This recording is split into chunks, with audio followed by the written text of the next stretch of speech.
Assalamualaikum guys, welcome back to my YouTube channel. Kali ini Faiz akan bermain lagi dengan Amar. Alamak, apa nama dia?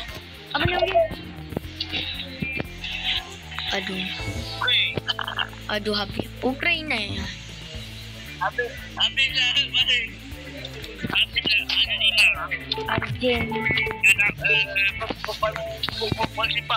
Argentina. Alamak, habis aku.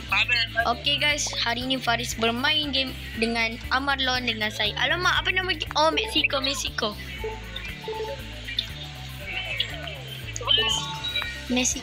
Aduh, kalah lah aku.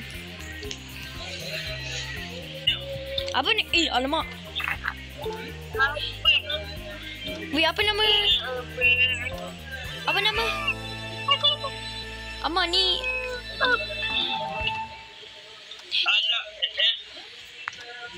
Dia luar.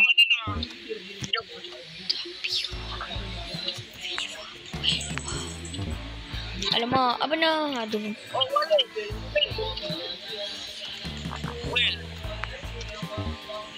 Aduh, kalah. Guys, macam ni kalah guys. Faris hidup lagi.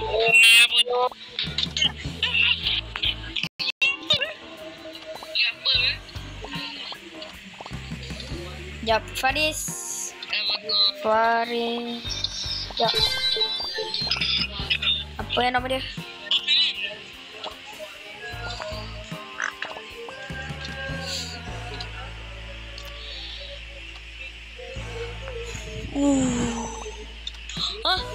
Afrika Selatan. Afrika weh. Afrika bro. Afrika. Apa lah kau ni Amar? Tak pandai. Itu bukan.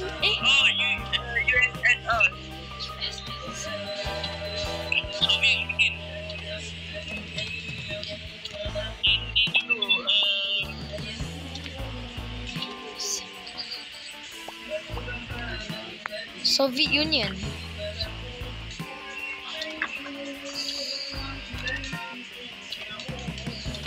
Siapakah juara hari?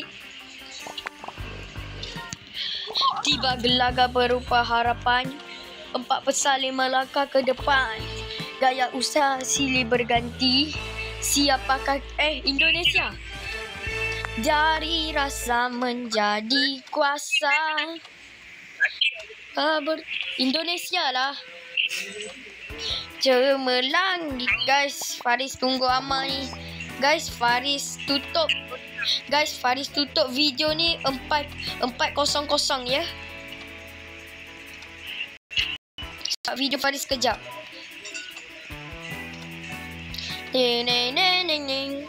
Estonia.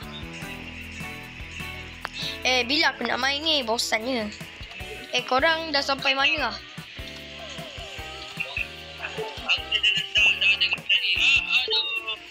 Qatar, kau ni tak tahu ke? Oman. Alah, bukan lah.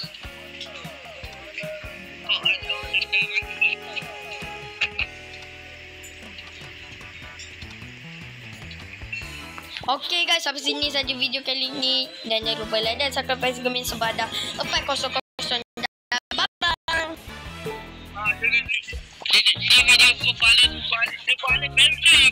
Bye. Bye guys. Assalamualaikum warahmatullahi wabarakatuh. Dan ciao.